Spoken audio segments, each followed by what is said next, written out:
इस आंदोलन से सीधे जुड़े हुए जो जंतर मंतर भी गए, खाली रील बनाने के लिए नहीं आए था। वो यूपी की एक फर्म जिसको उत्तर प्रदेश के अंदर ब्लैक लिस्ट किया, वो पिछले 10 साल से लगातार पेपर लीक से भी ज्यादा ओएमआर सीट के अंदर घोटाला घपला हो रहा है। पेपर लीक को तो पकड़ लोगे, उसको कैसे पकड़ोगे? लेकिन अब तो लगता है अगर यही हालात बने रहे तो अगले पेपर लीक का अपन इंतजार करें कि यूपीएससी का पेपर लीक कब। ये जैन जी जो अपना हक और अधिकार चाहता है, मेरे बच्चे स्कूल के अंदर पढ़ते हैं, उन्होंने कहा पापा आप वहां क्या कर रहे हो? मैंने कहा बच्चों मैं तो जा ही रहा हूं कि पार्लियामेंट में चलने दो। आप कानून ही बना दो ना कि पेपर लीक के अंदर अगर पकड़ा जाएगा उसका नार्को पॉलीग्राफ पुलिस जब चाहे करवा सकती है। कांग्रेस को उसमें मान लिया जाएगा। नहीं चलिए अब बोलिए, हनुमान जी बोलिए, मेरा आग्रह हनुमान जी। सर आपसे सुनिए मेरी बात, रात को 12-12 बजे तक हम बैठ के और आपका कोरम पूरा करते हैं, आप 3 मिनट 5 मिनट 8 मिनट आपके लिए बोलिए, और जो लोग इस आंदोलन से सीधे जुड़े हुए जो जंतर मंतर भी गए, खाली रील बनाने के लिए नहीं आए था हम इसके अंदर, जंतर मंतर पे थे, यहाँ पे थे, वहां पे थे, सब जगह तमाम जगह लड़ाई लड़ी। तो आपको कम से कम जो नौजवान नेता सड़क से लेकर सदन तक लड़ता है उसको टाइम देना चाहिए। आपसे हम उम्मीद करते हैं कि आप एक दिन के मुख्यमंत्री रहे थे, तब आपने अच्छी व्यवस्था कराई उत्तर प्रदेश में। सर और मूवी आई थी ना, नाइक मूवी, अरे आप नाइक मूवी जो आप पे बनी थी। हाँ सर आप बोले तो आप चालू तो करना है साहब, आप पहले डिस्टर्ब करते थे। सबसे पहले मैं धन्यवाद दूंगा आपको सर। ये लोक परीक्षा संशोधन विधेयक 2026 की जो चर्चा हो रही है, पूरा देश स्तब्ध था जब नीट का पेपर दूसरी साल लगातार लीक हुआ। और मैं सबसे पहले मेरे उन 20 छोटे भाइयों को बहनों को श्रद्धांजलि अर्पित करूंगा जिन्होंने नीट पेपर लीक की वजह से आत्महत्या की। इस सिस्टम को ठीक करने के लिए हम सबकी जवाबदेही है, लेकिन इन बच्चों ने अपने आप जंतर मंतर पे बिना किसी पार्टी के झंडे के, बिना किसी नेताओं का आशीर्वाद के एक हिंदुस्तान को बदलने का प्रयास किया।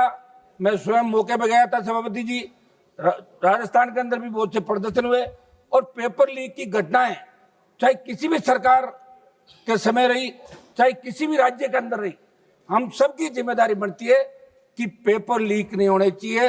आजाद भारत के अंदर जो बच्चा 10th 12th और कॉलेज की डिग्री लेता है, मैं यूनिवर्सिटी का देख रहा हूँ सभापति जी, बच्चे जब पढ़ते हैं उनको पूछो आप क्या पढ़ोगे, कहता डॉक्टर, इंजीनियर, IAS, RS, जो भी जिस स्टेट की सर्विस होती है। लेकिन दुर्भाग्य से उन बच्चों को पेपर लीक की घटनाओं का सामना करना पड़ रहा है। मैं उस प्रांत से आता हूं जहां सबसे ज्यादा पेपर लीक की घटनाएं राजस्थान के अंदर हो रही है, चाहे कांग्रेस की सरकार रही, उससे पहले चाहे बीजेपी की सरकार रही और अब चाहे सरकार रही।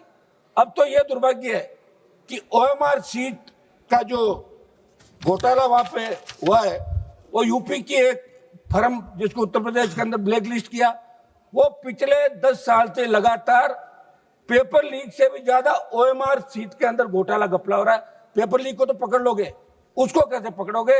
ये राजस्थान के अंदर उस कंपनी को ठेका दिया जो उत्तर प्रदेश के अंदर ब्लैक लिस्ट थी। तो ये कौन दे रहा है, ये काम कौन कर रहा है, इसकी जांच भी होनी चाहिए। सभापति जी, नीट के आयोजन से पहले CBSE इसका करती थी, नेशनल टेस्टिंग एजेंसी को आपने दिया। इनके अधिकतर जो काम कर रहे हैं वो संविदा के अंदर।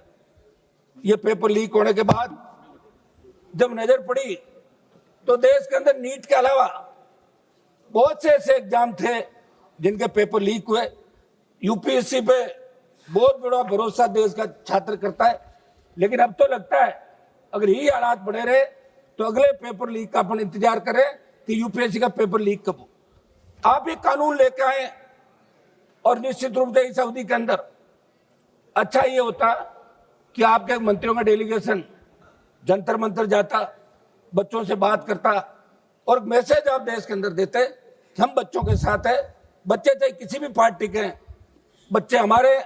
और उसके अंदर आपने देखा होगा कि जब लाठीचार्ज हुआ और पैरामिलिट्री फोर्स और दिल्ली पुलिस के अधिकारियों ने हाथ खड़े कर दिए कि हम इन बच्चों को नहीं मारेंगे, तब आपकी सरकार ने सुध ली कि अब कुछ करना चाहिए, कहीं ऐसी स्थिति देश के अंदर नहीं हो जाए जैसी नेपाल के अंदर हुई थी।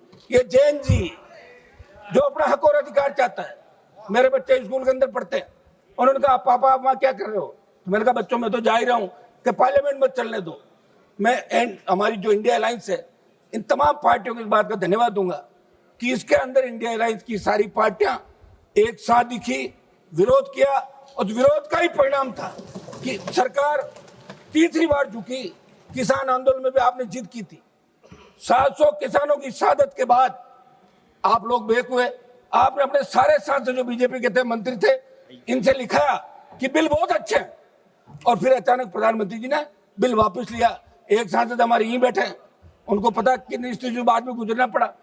सर हमारा आग्रह है, अध्यक्ष जी आ गए सीट पे, अध्यक्ष महोदय इसके अंदर हमारा कुछ सुझाव है, ये सुझाव हम देना चाहेंगे। अध्यक्ष महोदय आप ये जो बिल लेके आए, अपराध संगठन गिरोह द्वारा या 2000 अधिक लोक परीक्षाओं को प्रभावित करने के उद्देश्य किया गया, इसमें आजीवन कारावास का प्रावधान किया जाए।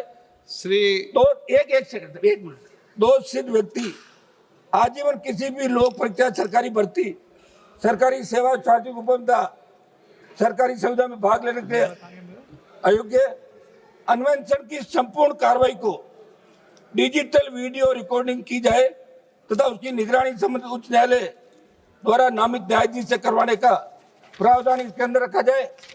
अध्यक्ष महोदय एक हमारा आग्रह है कि पहले भी पेपर लीक के आरोपी जो पकड़े जाते थे उनको सजा का प्रावधान था, अब आपने इसमें सजा बढ़ाई, जुर्माना बढ़ाया, लेकिन जो पेपर लीक गिरोह है उसके लिए 10 करोड़ 1 करोड़ रुपए देना बड़ी बात नहीं है।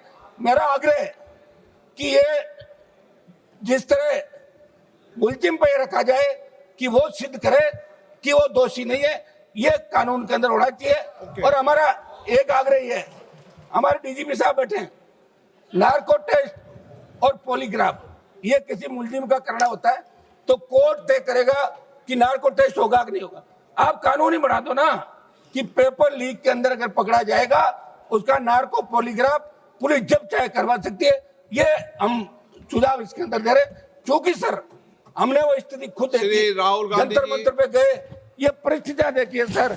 और राजस्थान वो प्रांत जहाँ सबसे ज्यादा पेपर लीक हो रहा है, अध्यक्ष जी आप भी वहां से आते हैं तो सुध रहे हैं आप राजस्थान की और पूरे देश की। मेरा आग्रह है कि हम इसमें पॉलिटिकल माइलेज के लिए नहीं घूम रहे।